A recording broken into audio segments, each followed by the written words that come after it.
सब कुछ कर लिया है। जो एग्जाम में क्वेश्चन आएगा वो कुछ ना कुछ इनमें से ही कोई टॉपिक कवर करते हुए आएगा, कुछ नया नहीं आने वाला है, आपको सब आता होगा। बोलो कॉन्फिडेंस है? बस लास्ट में यही बोलना है। एक मैं वीडियो बना दूंगा 3 घंटा 15 मिनट को किस तरीके से कवर करना है, पर लास्ट में मुझे बस सिंपल सा चीज यही बोलना है, या इनफैक्ट अभी ही बता देता हूं। पहले 15 मिनट रीडिंग टाइम को देखना, कौन सा क्वेश्चन आइडेंटिफाई करना है, कौन सा क्वेश्चन आता है कौन सा नहीं आता है वो आइडेंटिफाई करो। क्यों? पैनिक के लिए नहीं, ओ बाबा ये नहीं आता क्या करेंगे, भाई जानने के लिए पहले कौन सा अटेम्प्ट करे, पहले वो अटेम्प्ट करना है जो आता है। पहला 15 मिनट में बस इतना सा आइडेंटिफाई करके छोड़ दो, right. Identify what you know best और अपना सीक्वेंस देखो, कौन सा अपने पहले अटेम्प्ट करे कौन सा नहीं करे। नेक्स्ट 15 मिनट रीडिंग टाइम ये अपने कर लिए, फिर चले जाओ। जब आइडेंटिफाई हो गया कौन सा क्वेश्चन आता है कौन सा नहीं, पेपर को साइड कर दो और कुछ नहीं करना। फिर शुरू में चालू करो एमसीक्यूज के साथ। एमसीक्यू में शुरू में टाइम देना, 40 मिनट्स लो, 45 मिनट्स लो, इज्जत से क्वेश्चंस को पढ़ना, हड़बड़ाना नहीं है शुरू में, और बहुत ज्यादा भी टाइम नहीं दे देना, हाँ चलो 1.5 घंटा एमसीक्यू करेंगे, नहीं, 45 मिनट्स, 40 मिनट्स का टारगेट बना, 45 हो जाएगा वो, राइट।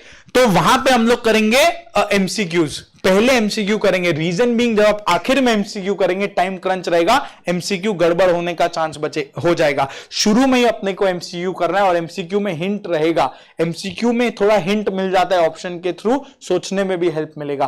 पहले अपने एमसीक्यू करेंगे, ईआईएस का एमसीक्यू, एसएम का एमसीक्यू एक साथ निपटा देना। 30 मार्क्स पहला 45 मिनट्स में अगर हो जाएगा, कॉन्फिडेंस बढ़ेगा, हाँ 45 मिनट्स में 30 मार्क्स डन। फिर आपके पास बचा है 2 घंटा 15 मिनट, करना है 70 नंबर। पहले उठाना ईआईएस को, ईआईएस एकदम स्ट्रेट फॉरवर्ड डायरेक्ट क्वेश्चन आता है, पहले हमेशा लेना ईआईएस को, ईआईएस लेना स्ट्रेट फॉरवर्ड पॉइंट फॉर्म में डायरेक्ट क्वेश्चन लिखते हुए चलेंगे। तो वो उसको तुम लोग देना 1 घंटा से 1 घंटा 10 मिनट, 1 घंटा 10 मिनट का टारगेट बनाना, हो सकता है वो 1 घंटा 15 मिनट हो जाए।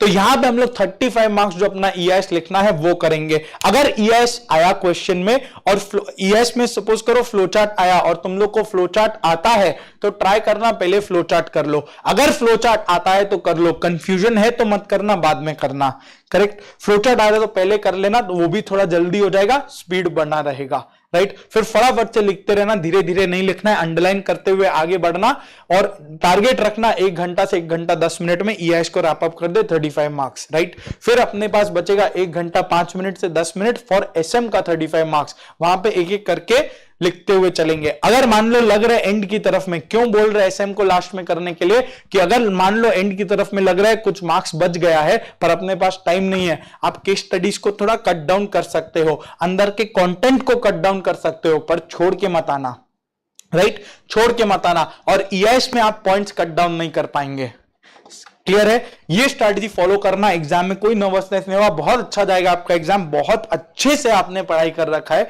बिल्कुल घबराने का बात नहीं है, पूरा कॉन्फिडेंस के साथ जाना। लास्ट डे सुबह सुबह हम लोग इतने अच्छे से फ्लो चार्ट रिवाइज कर चुके हैं, सारा कुछ कर लिया, बहुत स्पीड में जितना कर सकते थे, सारा क्वेश्चन ऑलमोस्ट जो है वो कर चुके हैं।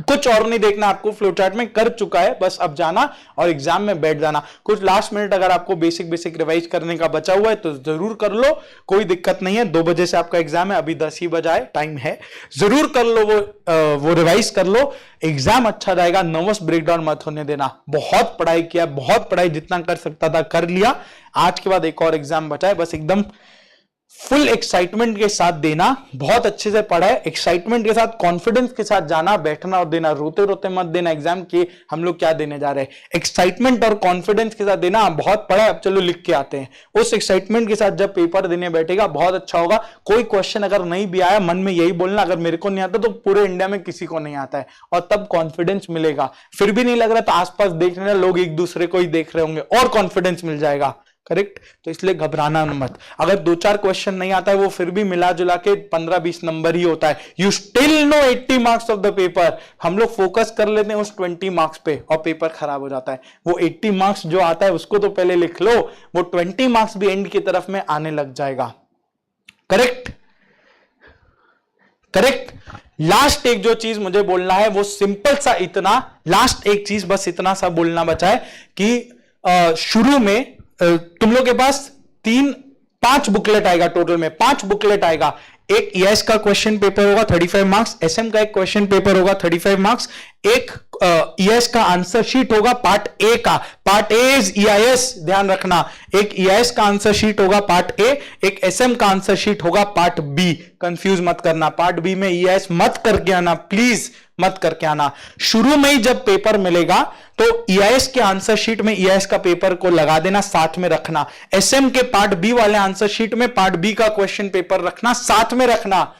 ये दोनों साथ में रखा। एमसीक्यू का एक बुकलेट मिलेगा, उसी में तुम्हारा ओएमआर शीट लगा होगा, उसी में ओएमआर शीट लगा होगा, बस टिक्का टिक्की चालू करना है। इज्जत से काम डाउन, काम योरसेल्फ डाउन, नर्वसनेस मत रखना और एक एक करके आराम आराम से करना, हो जाएगा, कोई दिक्कत नहीं है। 3 hours is enough to complete 100 marks. शुरू से बस स्पीड मेंटेन करके रखना, शुरू से स्पीड मेंटेन करके रखना, 3 आवर्स में 100 मार्क्स हो जाएगा। जब मैंने एग्जाम दिया था उस समय एमसीक्यू नहीं था, नवंबर 2015 में सीए इंटर, एमसीक्यू नहीं था, 100 मार्क्स मैंने लिख कर आया था प्रॉपर 100 मार्क्स रिटन। तो अगर वो हो सकता है तो अभी 30 मार्क्स एमसीक्यू में बेनिफिट ही मिलता है। तो बिल्कुल भी किसी और से सुनना नहीं है कि कौन क्या छोड़ा क्या नहीं छोड़ा। अगर आपने 2-4 चैप्टर छोड़ भी दिया कोई दिक्कत नहीं, एग्जामिनर को ये चीज नहीं पता है, खुद को ही पता है ना, बस खुद के मन तक रहने देना। 10 लोग को बताना मत, ये छोड़ दिया वो छोड़ दिया, बोलना आज सब करके आए हैं, सब करके आए बोलना, और एग्जाम में उतना ही कॉन्फिडेंस के साथ लिखना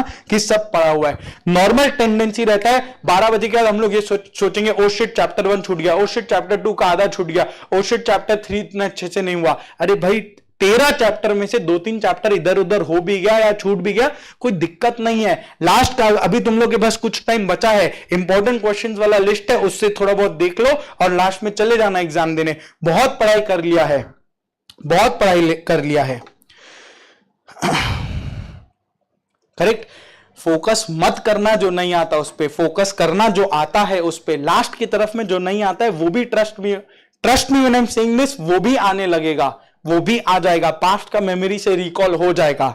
जब एक बार फ्लो में चले जाते हैं तो वो भी याद आने लग जाता है फिर, करेक्ट। इसलिए शुरू में वो क्वेश्चन उठाना जो आता है, जो तुम लोग को लगता है कि हाँ इसका पॉइंट हमें याद आ रहा है, इसी को पहले करते हैं, राइट। चलेगा। 5 पेपर मिलेगा, ईएस और ईएस का आंसर शीट उसी में रखना, साथ में रखना, साथ में उठाना और पेपर करना। Part A is EIS, part B रहेगा एसएम में, एसएम का क्वेश्चन पेपर और उसका आंसर शीट रहेगा 35 मार्क्स वाला। एक बुकलेट रहेगा एमसीक्यू का 30 मार्क्स का, उसी में ईएस और एसएम दोनों के एमसीक्यूज उसी में रहेंगे। ओएमआर शीट रहेगा, ढंग से एक एक करके बढ़ते हुए चलना। जब ओएमआर शीट में आंसर्स भरो, जल्दबाजी मत करना, आराम से भरना। क्वेश्चन 1 का आंसर 2 में मत लिख देना, ठीक है। बोलो, और किसी का कोई डाउट, कोई क्वेरी? तुम लोग बहुत पढ़ाई कर लिया है, बस अब जाओ और अच्छे से एग्जाम दे दो, यू विल डू अमेजिंग। मेरे को पूरा कॉन्फिडेंस है, बहुत अच्छा होगा एग्जाम, कुछ भी डरने का बात नहीं है। हाँ, माइक फेंक के मत मारिएगा, बट ऑनेस्टली बहुत नर्वस फील हो रहा है यार। एकदम सही बात है, जरूर नर्वसनेस फील होगा और तुम लोग इतना बड़ा एग्जाम देने रहते होगा, बट घबराने का कुछ नहीं। तुम लोग बहुत पढ़ाई किया, treat this as just another practice exam. ये मान लो कि मैं 100 नंबर का एग्जाम कंडक्ट कर रहा हूं और जिस तरह से तुम लोग आते हो एग्जाम देने, बस वैसे ही दे देना, वैसे ही दे देना, बस चीटिंग मत करना, इधर उधर ज्यादा मत झांकना और बाकी एग्जाम दे देना, कोई दिक्कत नहीं। अपना नर्वसनेस को कम करो, काम योरसेल्फ डाउन की कुछ नहीं है, बहुत पढ़ाई कर लिया, जस्ट अनदर एग्जाम, सब लोग ही तो दे रहे हैं, life is easy.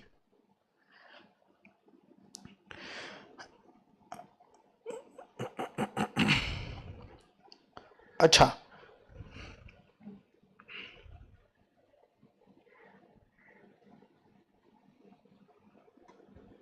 Life is easy, perfect. बोलो, क्लियर है? थोड़ा बहुत जो टाइम अभी बच गया है, अगर कुछ बेसिक रिवाइज करना हो तो कर लेना, थोड़ा बहुत इंपॉर्टेंट टॉपिक्स देख लो, रिवाइज कर लो, ज्यादा मत करना। 2 घंटा और कुछ देखना है तो देख लो, उसके बाद मस्त एकदम गाना सुनते सुनते एग्जाम देने बैठ जाना, करेक्ट। बस वो कल जो एक वो अपलोड किया था लास्ट मिनट, वो राइटिंग के स्टडीज वाला, वो करके एग्जाम देने चले जाना, कुछ दिक्कत का बात नहीं है, बहुत अच्छा होने वाला है ये exam, trust me on this. हाँ चलो बाय, अब हो गया, तुम लोग टाइम पास करने लग गया, जाओ एग्जाम देने भी जाना है। हाँ, एमसीक्यू में तुम लोग आसपास से प्लीज मत पूछना, आसपास से पूछेगा, एक दो आंसर उधर से आएगा, दो तीन अलग अलग आंसर इधर से आएगा, पता ही नहीं चलेगा यार गलत कौन सा था। कितने लोग होते हैं सही आंसर लिखते हुए भी सुन के गलत कर देते हैं कि पता होता है मेरे से ज्यादा तो उनको ही आएगा। ऐसा नहीं है कभी, तुम लोग को ज्यादा आता है, don't worry on this. Most welcome, most welcome, most welcome. अच्छे से देना, again nothing to worry about, life is easy. बहुत अच्छे से एग्जाम देना, ऑल द बेस्ट, तुम लोग अच्छा ही करेगा। हाँ ओके, इस बार ऑप्शन भी अलग अलग दे रहा है शफल करके, बहुत बढ़िया। तो पूछना ही मत किसी से, अपने आप से करना, हो जाएगा, अपने आप से करना, हो जाएगा। एलिमिनेशन अप्रोच फॉलो करना, बहुत अच्छे से होगा, बहुत अच्छे से होगा। मत फोकस करो एमसीक्यू रह गया, मत फोकस करो ये चैप्टर रह गया, मत फोकस करो। जो पढ़ लिया, बहुत अच्छे से पढ़ लिया, उस पर फोकस करो। Correct, okay, bye bye, all the best. बहुत अच्छे से एग्जाम देना और एग्जाम के बाद मेरे को बता देना कैसा गया। और उसके बाद EISSM का भी क्वेश्चन पेपर फाड़ के अगले पेपर में फोकस करना, और उसके बाद सारा पेपर फाड़ के पार्टी करना, ठीक है? Bye bye. हाँ, अपना ही बेस्ट देना है, दैट्स ऑल। अपना बेस्ट देना है, 100 आउट ऑफ 100 अटेम्प्ट करके आना है। मिलता कितना है वो बाद का बात है, वो बाद में देखेंगे, अपने हाथ में नहीं है। चलो इसी के साथ बाय बाय, और ज्यादा हम लोग टाइम पास नहीं करते हैं, तुम लोग को एग्जाम देने जाना है, चलो बाय। हाँ, पार्टी एट सेंटर करेंगे, ओके। चलो फिलहाल के लिए bye bye, all the best, good luck.